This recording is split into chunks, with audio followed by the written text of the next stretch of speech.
Boa tarde, começa agora o programa Um Olhar sobre a Semana relativa ao dia 12 de junho, domingo, véspera de Santo António. Não estamos de arquinho e balão, mas tivemos esta semana um vistoso manjerico, cuja quadra nos trouxe a presença do Ministro da Cultura, do Presidente da Visabeira e do Arquiteto Souto Moura. 3 visitas que vieram a Alcobaça apresentar o Hotel do Mosteiro, uma cerimónia a firmar a concretização da badalada unidade hoteleira que começará a ser construída no início de 2017. Também esta semana, a autarquia alcobacense anunciou a atribuição de 6,5 milhões de euros do PEDU, um instrumento financeiro ativado para o desenvolvimento da cidade e da região. Esta verba é destinada à regeneração urbana de Alcobaça e vai direitinha para o Parque Verde, o Mercado e Zona Envolvente, o Parque de Campismo, o Merco Alcobaça e o Museu do Vinho. Esta é a primeira fase e só para a cidade. Os projetos para o resto do concelho não serão esquecidos e aguardam uma outra fase. Boas notícias, vamos ver se se traduzem em boas obras. Há dias foi também anunciado o programa da 24ª edição do Sister Música. No ano de 2016, os temas centrais do festival assentam no admirável Mundo Novo e nos 400 anos da morte de William Shakespeare. Um regresso do Sister Música que nos apraz registar.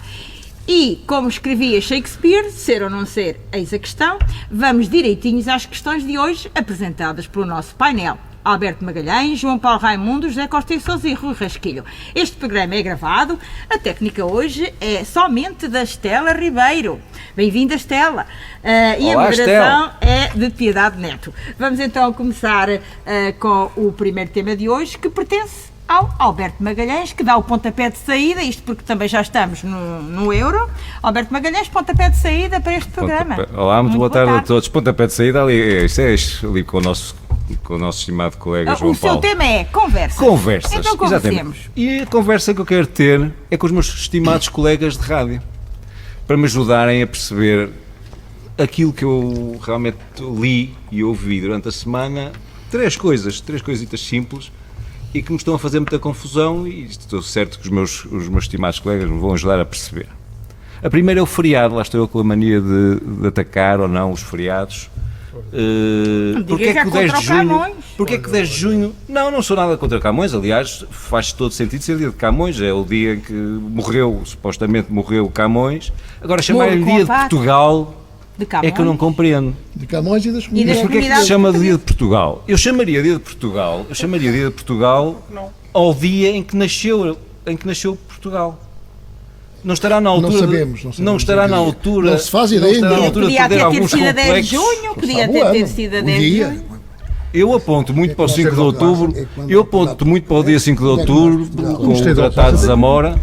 Assim não pode ajudar o Rui Rasquilho. O Ministério da Alcobaça tem a ver com isso. O Rui Rasquilho não poderá ajudar. Não, peço desculpa, mas é que como não se conhece a data, não é possível determinar uma data, mas está bem, vá. É possível determinar o ano, a data já me está a responder, ainda bem. A Alcobaça tem ligações aí. Eu atiro muito mas pelo que li, atiro muito para o próprio 5 de outubro, eu chamo, na minha opinião, isto é um bocado complexo republicano e preferem ter um feriado comemorar a implantação da República do que o nascimento de Portugal. Se temos a cidade de berço, também temos que ter o país berço, não é? A data em que nasceu o país, penso eu. Isso o Rui Rasquilho certamente vai-me esclarecer. Outra chamada de atenção, o referendo na Suíça sobre a atribuição de um subsídio mínimo, rendimento mínimo garantido, 2.000 e não sei quantos euros, para quem nasce. A partir do momento em que nasce, faça ou não faça nada, nasceu, tem a subsídio. 80% dos que foram a votos recusaram. E estamos a falar de um país rico. Não será essa a solução para a sustentabilidade da segurança social? Porquê é que nós não vamos imitar a Suíça neste aspecto e deixar de dar a parasitas e a chus da segurança social? Não foi aprovado isso. Foi aprovado com 80% dos votos. Não foi recusado. Foi recusado. Exato, foi recusado. Estava a dizer. Recusaram. Mas Portugal não é a Suíça, não não, mas se calhar está aí um dos grandes problemas de sustentabilidade da segurança social. Acha que sim, que é por aí? Eu acho que sim. Acho que que poderá ser além daquilo que já aqui disse uma vez, que o Estado deve 60 ou 70 mil milhões de euros à Segurança Social, a nós todos, porque o dinheiro é nosso, não é do Estado, que fez o favor de distribuir ao longo das décadas para ganhar eleições.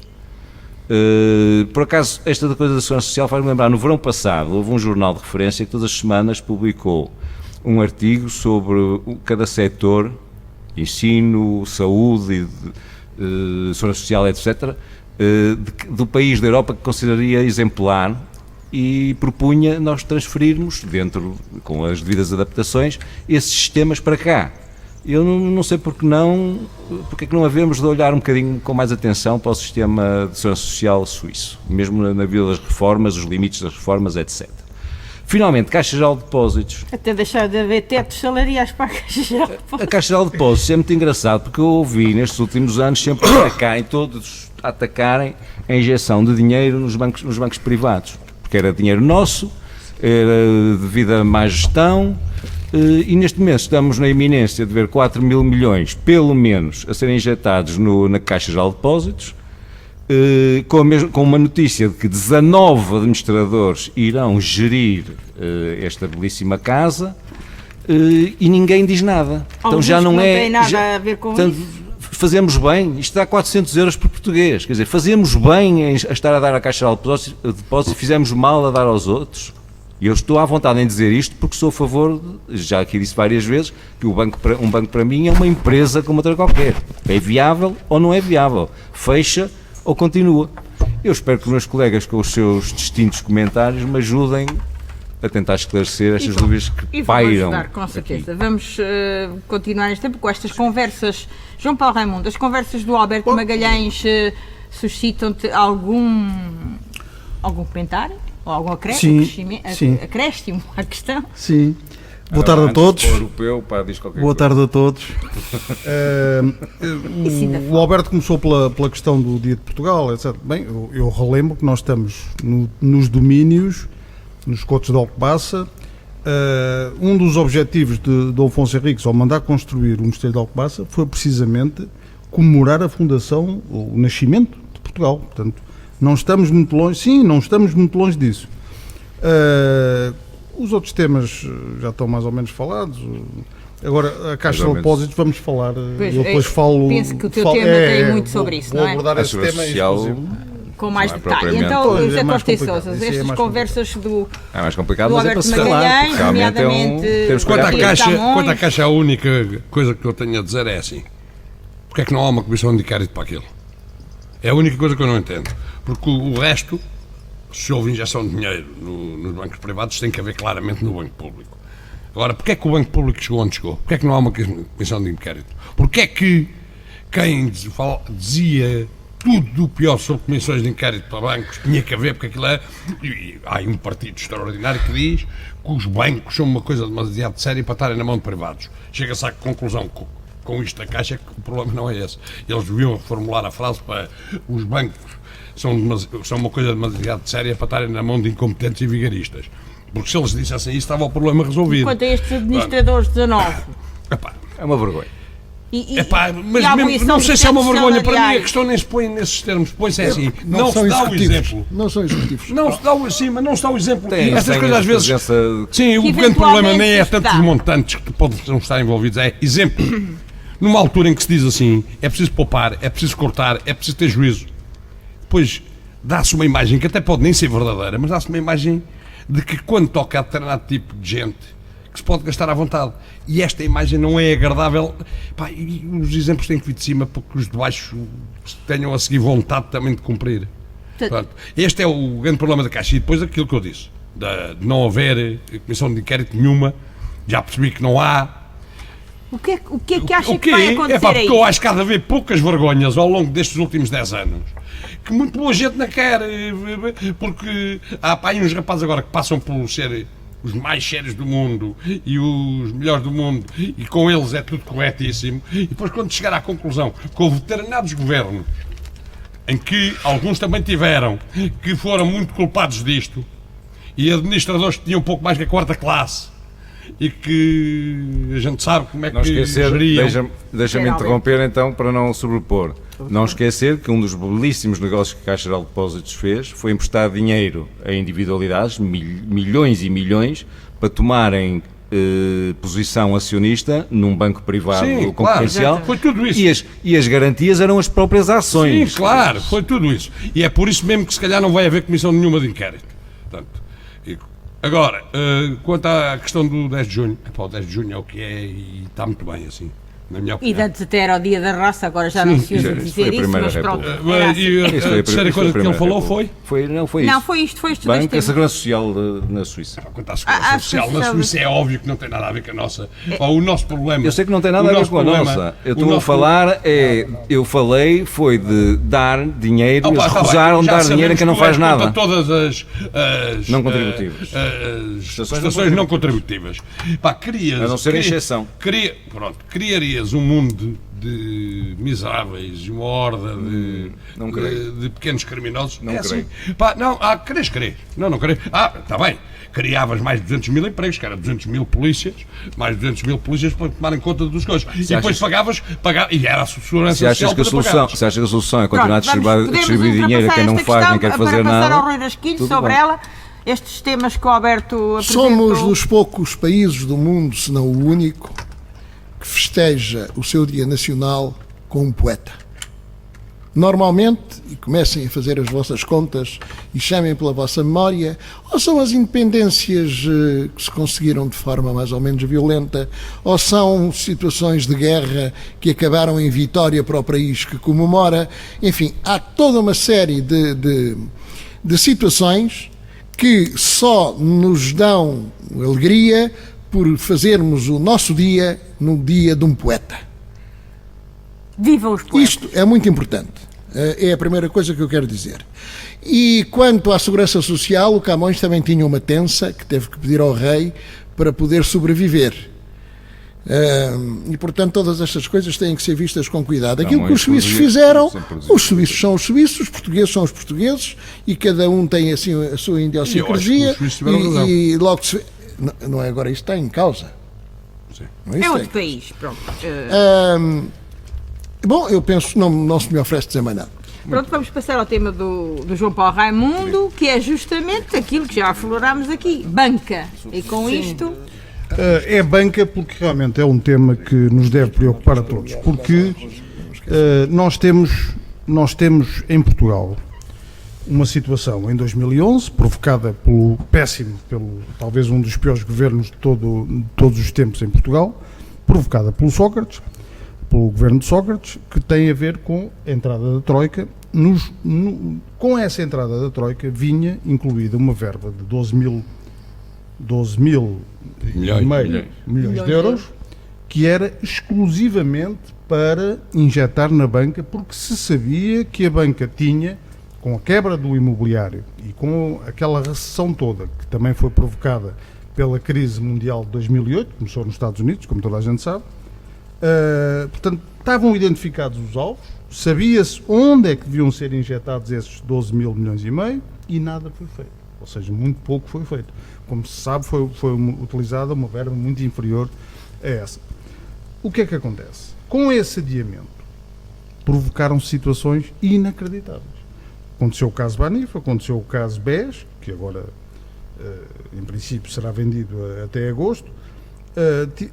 Tivemos o caso BCP, o caso Montepio, o caso BIC, portanto, todos os bancos estão descapitalizados e agora surge a Caixa Geral de Depósitos. Já falámos um bocadinho. São bancos a mais, não é? Não há o problema de ser bancos a mais, é o problema de não se ter atacado, logo pela raiz o mal. Não pode ser. Os nossos governantes, nestes últimos anos, têm andado completamente ao sabor da corrente. Não há ninguém que tome decisões na altura certa. As decisões nesta área são todas tomadas a posteriori.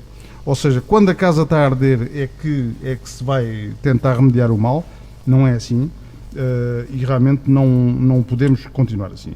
Nós temos, neste momento, um buraco de 4 mil milhões só na Caixa Geral de Depósitos. Só na Caixa. Por isso é que havia de ser feito um inquérito, como diz o Zé Costa e Sousa. O inquérito não me choca nada.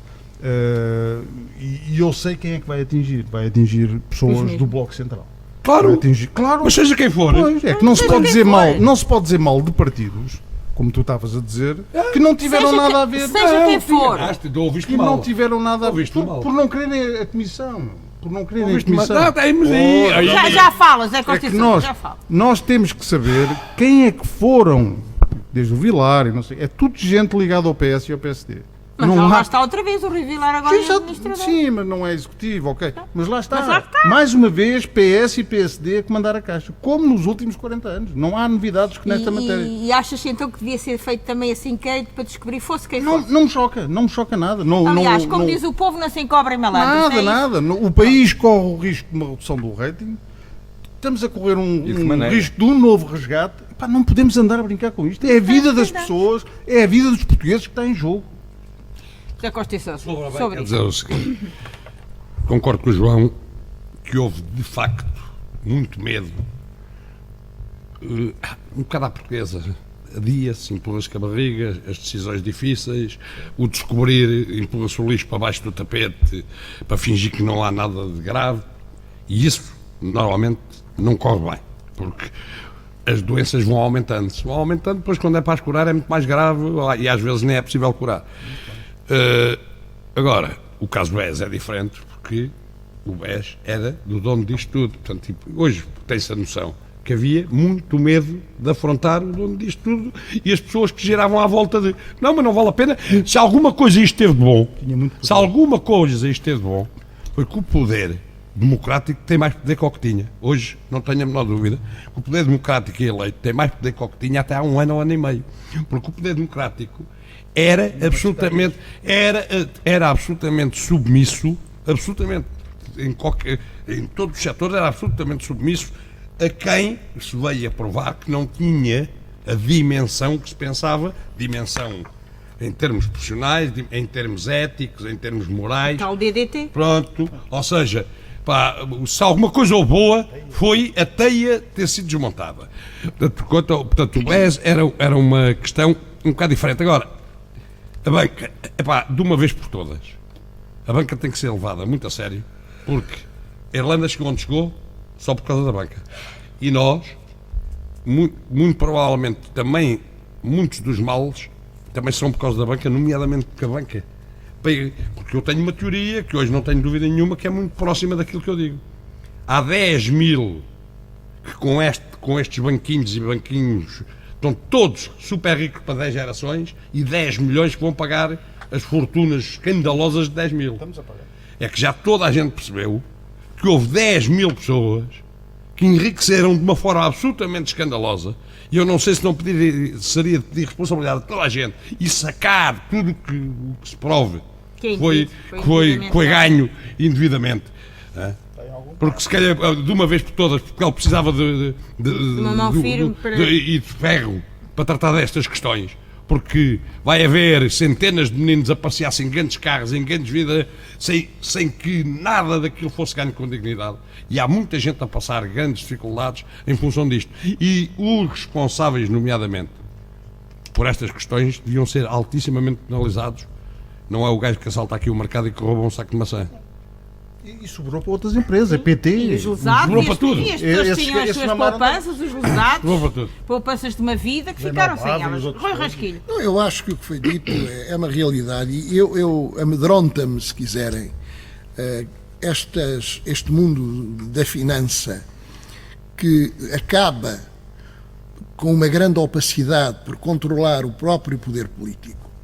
E se eu quiser sair de Portugal e olhar para o que se passou nos Estados Unidos, em que agências de rating davam 3 As na véspera de haver entidades bancárias que foram à falência, isto só demonstra que não há seriedade. E quando não há seriedade e quando não há competência na execução destes trabalhos, eu tenho que ficar com medo. Com medo porquê? Porque afinal ninguém controla ninguém. Vale tudo. E é isto que é uma situação que permite aquilo que se disse aqui há pouco, que haja um certo número de espertos que aproveitam as pequenas janelas que aparecem na parede e vão por elas e ficam de uma enorme tranquilidade, senhores de grandes fortunas, e nunca ninguém lhes tocará. Mas esta parte para mim é menos importante. É uma circunstância de polícia e de roubo que nunca ninguém irá deslindar. Agora, o que me preocupa é eu perceber que nós vivemos num enorme descontrole. E ninguém sabe como é que se controla. É isso que me preocupa. Obviamente, eu não sou economista, eu não sou formado em gestão, esta história dos números é 3 vezes 9, 27, é 4 e 4 são 8. Não passo da tabuada. Agora, que quando leio, quando vejo, quando me apercebo, eu fico um pouco aterrorizado com tudo isto, porque não sei quais são as consequências. Pior, eles também não provam que sabem. Alberto. Piedade, é impressionante, mas a promiscuidade entre a banca, políticos, governantes, empresários e por aí fora é de tal maneira brutal que eu atrevo-me a dizer que é uma das principais, se não a principal razão para o estado em que nós nos encontramos. Já agora só uma coisa. Não é por causa Desculpa, da crise que começou em 2008 nos Estados Unidos, isto é um acumular. Desculpa, só uma coisa que é para não me esquecer. Eu acho que é mais importante. respectivo, não é? É que eu acho que há aqui uma coisa. É que nós estamos na fase em que a doença já está a ser curada. Isto para tranquilizar um bocado as pessoas. É que a maioria dessas coisas aconteceram há 6, 7, 8, 9, 10, 5, 4, 3. Hoje estão-se a descobrir. Hoje está-se a saber tudo. Ou seja, o país, apesar de tudo, está melhor numa coisa. Hoje já se sabem as coisas. Hoje já se conseguem saber as coisas. Hoje até já há alguns que sentam o rabinho no mosco e vão ao tribunal. Agora, houve aí uns anos. E hoje é que a gente percebe. Hoje é que a gente percebe. E naquela altura ninguém percebia o que estava a passar. Vamos, prossiga, a promiscuidade, eu não vejo fim à vista. Realmente estou como o Rui Rasquilho, também não me preocupa, não olho para a eventual penalização, porque sei que infelizmente, e a experiência das últimas décadas nos tem-nos demonstrado isso, infelizmente a culpa vai morrer solteira, ou se mesmo que não morra solteira vai ser um grãozinho de areia em relação àquilo que nos fizeram. Mas em relação à banca, e lá estou eu com a minha mania de que há aqui muitas coisas por trás, eu não sei até que ponto, eu acho muita coincidência em tão pouco tempo terem surgido, porque meio dúzia de anos é pouco tempo, terem surgido tantos problemas com a banca. Eu não sei se não estará por trás algo para minimizar, para diminuir a banca portuguesa. Honestamente, eu já acredito em tudo. Já aqui uma vez defendi que se calhar a Europa não lhe interessa. Não, o que eu quero dizer não é isso. Que há interesses internacionais em relação a terem um superbanco ibérico. Um superbanco ibérico. Não, mas é que eventualmente há interesses internacionais contra os pequenos países. Acho muita coincidência. Agora, também é verdade que os pequenos países se puserem na mão dos grandes, também é mais fácil de serem comidos. Agora como nós estamos. E continuamos com os problemas na banca e eu já sempre há disse, anos onde houver banca, políticos, advogados e empreiteiros, os alarmes deviam soar. E realmente estamos agora a apagá-las. E os alarmes já soaram há uns anos e nós continuam a soar. Continuamos sem vergonha, digamos nós, assim. Todos os anos temos alguma coisa que nos dá cabo do orçamento, já repararam? Todos os anos surge qualquer coisa. É que eu trago este tema. Exatamente. José Costa e Sousa, vamos para o seu tema, que é subscrevo. O que é que subscreve aqui? Quem é que primeiro, quer subscreve a assinatura do contrato de concessão para o hotel de Charme em Alcobaça. Já agora gostaria de dizer uma coisa, falou-se aqui há ideias para o nome do hotel. Espera aí. Falou-se há bocado aqui em off que há gente contra, que há muita gente contra, e eu diria o seguinte: em Alcobaça há muitos anos que se passa muito pouca coisa importante, infelizmente. Passam-se algumas coisas, mas importantes poucas. E quando alguma coisa acontece verdadeiramente importante, e eu acho que isto a concretizar-se é talvez o passo mais importante que a Alcobaça deu nos últimos 20, 30 anos, infelizmente é. Eu vim para cá viver. Infelizmente é.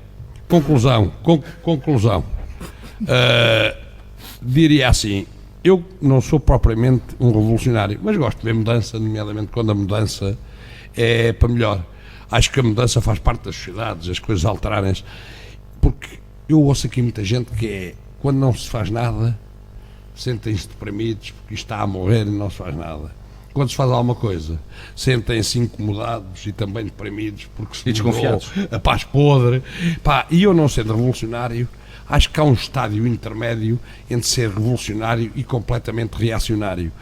E eu gosto de andar nesse estado intermédio para não ser completamente reacionário à mudança e a tudo o que é novo e a tudo o que traz alguma cor ao mundo.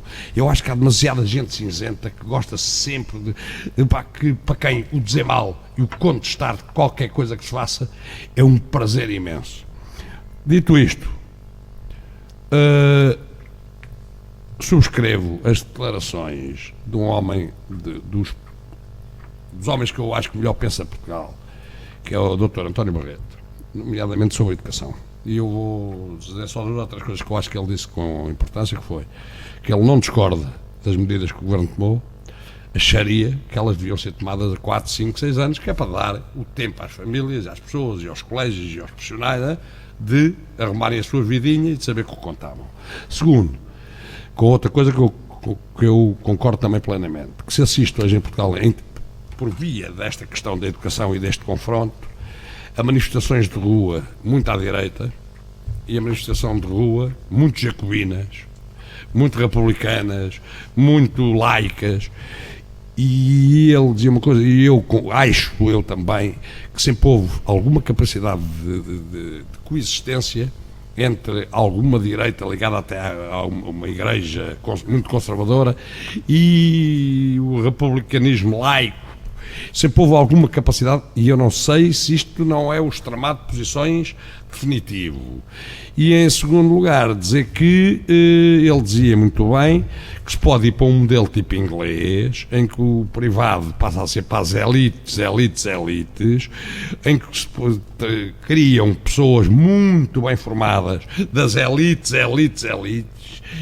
que depois têm uma distância gigante em termos de formação comparado com o público. Portanto, que era bom pensar se não é bom que haja coexistência entre o público e o privado com algum nível, para não se criar um ensino público relativamente rasteiro e o ensino privado de elites, que é o que acontece em Inglaterra. Tanto que a Inglaterra tem elites fabulosas e classes médias e médias baixas absolutamente do pior. Muito por causa do sistema de ensino que eles lá têm. Portanto, aí subscreve tudo o que ele disse. Já agora, diga. E queria falar também no Francisco Assis. Quero por uma razão. Não tanto pelo que ele disse. Ele tem a opinião dele. Eu concordo em algumas coisas, mas não é por isso que eu vou falar nele. Não é por concordar em algumas coisas que ele disse, porque aquilo que ele disse, muita gente dirá. É pela coragem que ele demonstrou e pela postura dele na política. Ele já tinha dado alguns exemplos de ser um homem a sério e de ser um político que não verga, mesmo nos momentos difíceis. Chegou a ser agredido quando foi numas eleições autárquicas do PS, lá por cima, em Felgueiras, quando o partido dele impôs uma tirada candidata, em que ele veio dizer, e depois demonstrou-se que ele tinha razão, foi agredido na altura. E agora teve a coragem de fazer uma coisa que pouca gente faz na política, é de ir a um congresso onde sabe que toda a gente está contra ele, quanto mais não seja por oportunismo. Há muitos que não é por oportunismo, mas muitos por oportunismo absoluto, querem ataque de poder. Ele teve a coragem de dizer o que pensava sozinho. E não estamos a falar de um militante de base, estamos a falar de um homem de topo que tem aspirações a um dia poder liderar aquilo. Sem ser assintoso, sem ser... Se a política tivesse mais homens destes, era muito mais séria. Porque aquele homem não anda à procura de tais, porque se andasse à procura de tais tinha aceito um cargo Zé qualquer e daqui a um mês ou 2 ou 3 ou 4 estava branqueado. Claro, não, certo. Tem a sua posição. Sim, não, está bem, mas ele pode ter posto em perigo a sua posição no Partido Socialista. Eu acho que quem tem este tipo de posições merece o crédito. Nós estamos tão pouco habituados que eu já ouvi algumas pessoas dizer que não há coragem nenhuma. Eu acho que é grande coragem, porque a coragem não é só física. É remar contra a maré, não é? A coragem é intelectual. Chegar a um congresso com 1.500 pessoas e saber que está a falar para 2 ou 3 no máximo, e mesmo assim eles estão calados, não é fácil e requer grande coragem. Sobre estas questões, Rui Rasquilha, estas questões levantadas aqui pelo José Costa e Sousa, Quanto do Assis, António Barreto e do Assis, Francisco Assis. O meu camarada levanta-se, é assobiado, fala e é aplaudido. Ponto. Mostra, nesta sequência, que realmente teve a coragem de enfrentar uma multidão que aparentemente poderia não estar de acordo, na medida em que estes grupos partidários são muito corporativos e, nomeadamente, são-no cada vez mais desde que o chefe esteja presente. Depois, isto, o que eu digo, vale para todos os partidos. Todos eles, sejam eles quais forem. Assim, esses partidos têm uma abertura, porque o PS também demonstrou ter abertura para ouvir o Francisco Assis.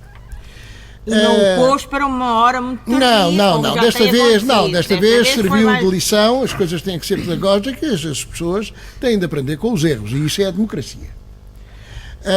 A outra coisa era os colégios. O António Barreto, as afirmações do António Barreto sobre a educação. Pois é, mas eu vou aos colégios privados. Quer dizer, eu não estou de acordo com o António Barreto quando ele entende que é preciso dar tempo ao tempo. Eu acho que há momentos em que não se pode dar tempo ao tempo, em que se tem de atuar. E depois de atuar, deixamos ver o que é que o tempo resolve. Portanto, isto não é estar em desacordo, isto é eu achar que o raciocínio não é bem este que eu sigo. Acho que fui claro.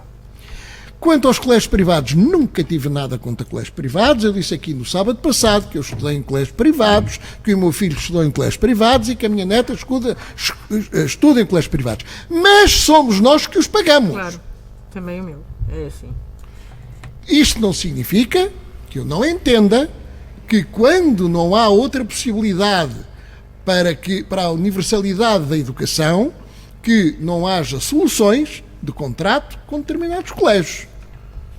Agora, o que não se pode é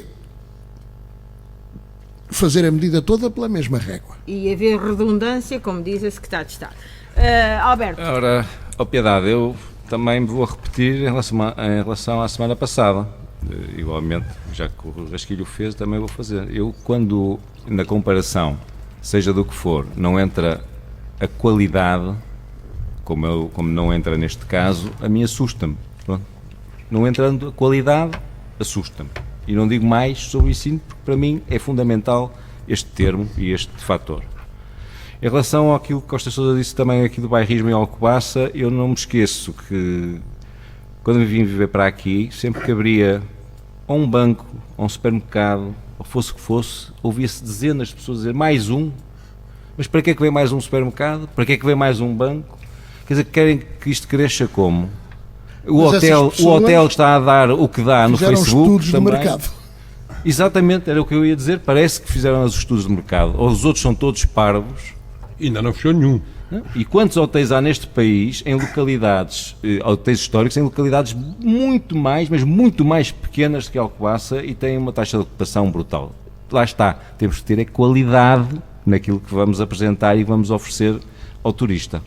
Lá está a qualidade, que para mim é fundamental. E não nos metermos naquilo que não sabemos. E não nos metermos naquilo que não sabemos. Se bem agora muitas vezes mesmo. Mas pronto, enfim. Finalmente, o Assis.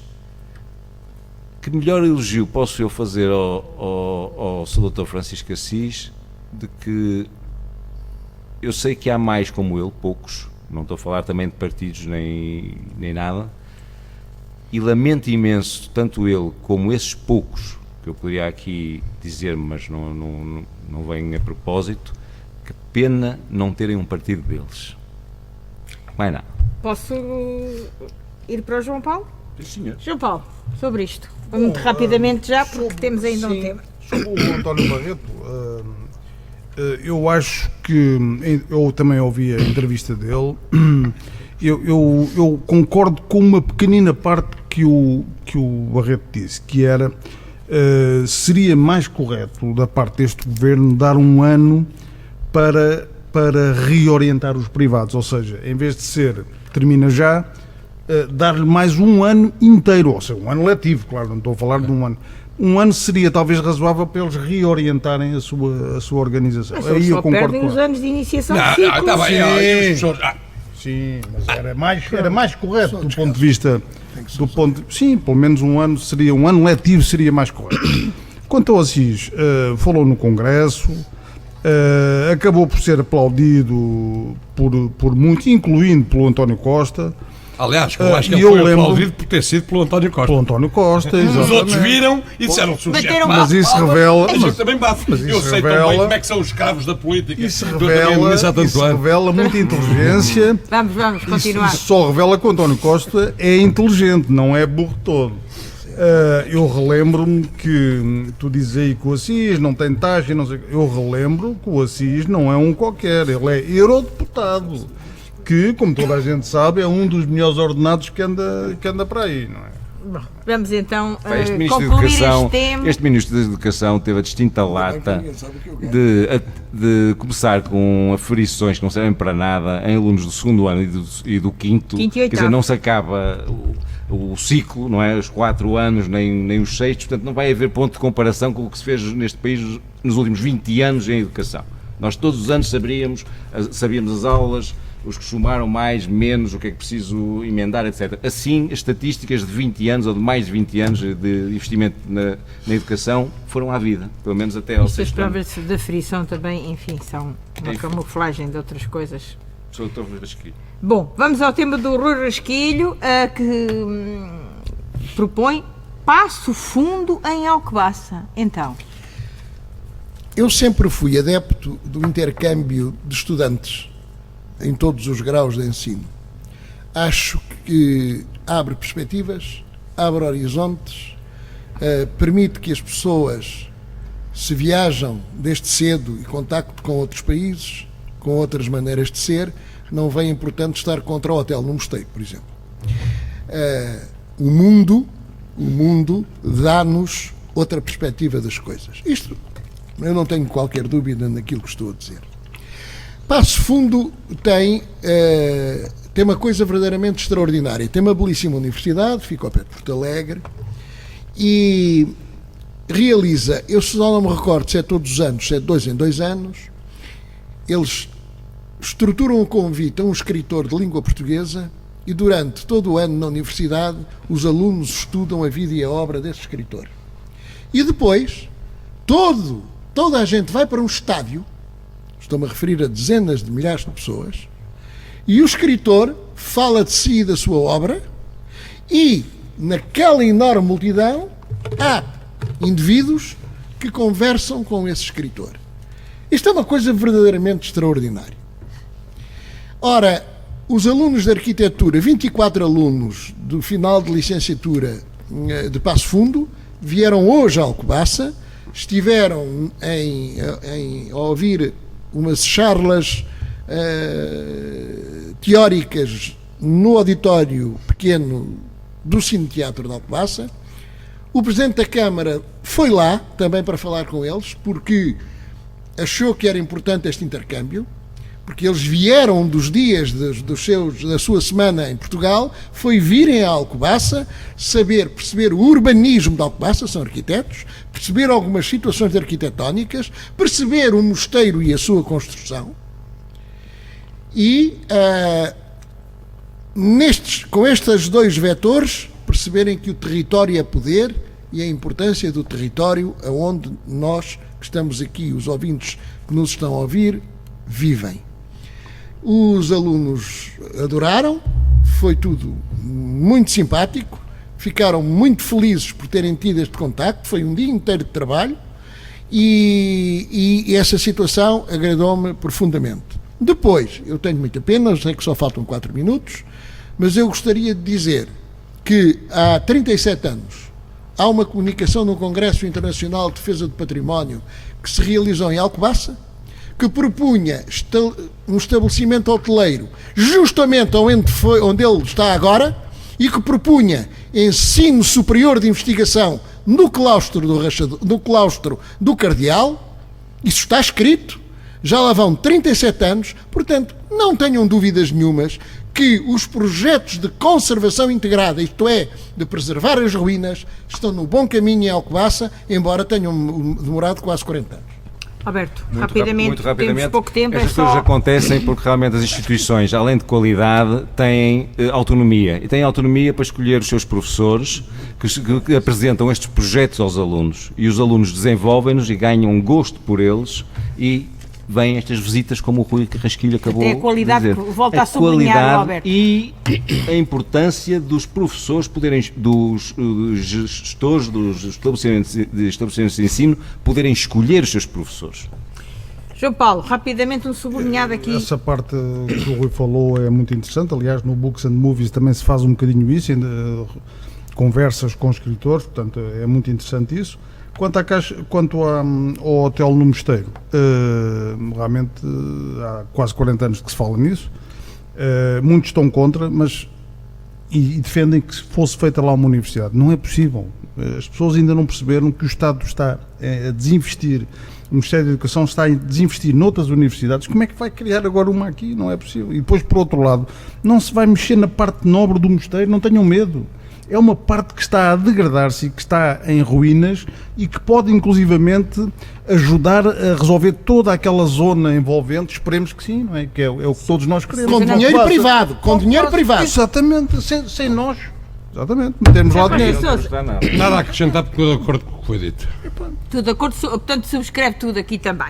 Ora, vamos ao mais e ao menos da semana. Começa naturalmente o Alberto Magalhães, faz favor. O menos é o estacionamento selvagem em cima dos passeios, dos carros em cima dos passeios, e a levada está um bocado ao abandono. Se eu aqui também agavo, quando as iniciativas são boas, está um bocado ao abandono a nível de lixos, de caixotes de lixo. Portanto, não estamos a falar em selvageria, mas sim em algum desleixo. Negligência. Em negligência, algum desleixo. O mais, já repararam as novas placas de bem-vindos à entrada de Alcobaça? Mudaram as placas finalmente. Falta lá, o meu Costa Sousa não vai gostar do que eu vou dizer, mas falta lá o espanhol. Está em português, francês e inglês, acho que não fazia mal nenhum. Nunca estou contente com tudo. Os espanhóis que leiam Estar lá em espanhol, porque nós Os espanhóis também não se preocupam em saber língua nenhuma quando vamos lá. João Paulo, mais ou menos da semana. O menos da semana para mim vai para Paulo Portas no Motangil, ou seja, mais do mesmo. Exatamente. Já vimos este mais filme. uma vez, exatamente, mais uma vez um ex-ministro não deixa Parece passar a minha mãe com o tudo 3, que 4, 5 anos Já vi várias vezes. que seriam saudáveis para cortar, não esperou, entrou já.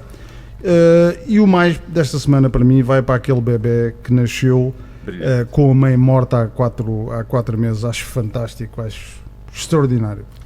Um milagre É da ciência medicina também. portuguesa, faz favor. Exatamente. Exato, por isso é que eu estou a frisar. O Zé menos. Costa Sousa, Há 2 menos. Isto que ele falou do Paulo Portas, põem-se a jeito e depois admiram-se. Mas atenção, já agora, não é só Paulo Portas, que a Motangil já é repetente. Não é só, porque a Motangil é todos os lados. Os outros ainda esperaram 2 anos ou 3. Está bem. Opa, que isto não é um Motangil Jorge não. Coelho 2. Vai O buscar Jorge os Coelho sapatos. esperou 4 anos. Era a 5ª ou 6ª ou 7ª ou 8ª. Estamos a Quem não falar- tenha tempo. Estamos a Pronto. falar Vá, do vá. O segundo Jorge tempo. Coelho esperou 4 anos. Segundo menos, os números do Banco de Portugal para o nosso crescimento. O mais, finalmente foi abaixo aquela ruína à entrada de Alcobaça ao pé do hospital, que era o antigo IANT, anos ao é que Selata. está assim? Não dá tempo hoje para explicar na próxima. Não, Merece palmas, merece Palminhas. palmas. Finalmente. Tem um ar mais civilizado aquela entrada. Falei muita vez disso Mas nas O mais é assembleias. exatamente o mesmo do Costa e Sousa, mas eu acrescento, é preciso preservar o muro que lá está, que é uma cerca do mosteiro, e ajardinar agora o que se retirou, é uma cerca do mosteiro. retirar os 2 irmãos de lá? E ajardinar agora o espaço que fica do voluto com a demolição. Mas só para umas barracas. O menos, eu lamento profundamente que tenham desaparecido as flores das ervas que estão na fachada do mosteiro de Alcobaça. Mas vamos ao Mosteiro de Alcobaça para lembrar que no próximo sábado, dia 18 de junho, assistiremos à segunda parte da conferência do Rui Rasquilho, Alcobaça em voo de pássaro, vivências do mosteiro, e desta vez ele vai falar das invasões francesas, da saída dos monges de asta pública, da ocupação do espaço monástico e o crescimento urbano da vida. É o Rui Rasquilho na segunda parte desta conferência em voo de pássaro. 3 horas. 3 horas, sala das conclusões do Mosteiro de Alcobaça.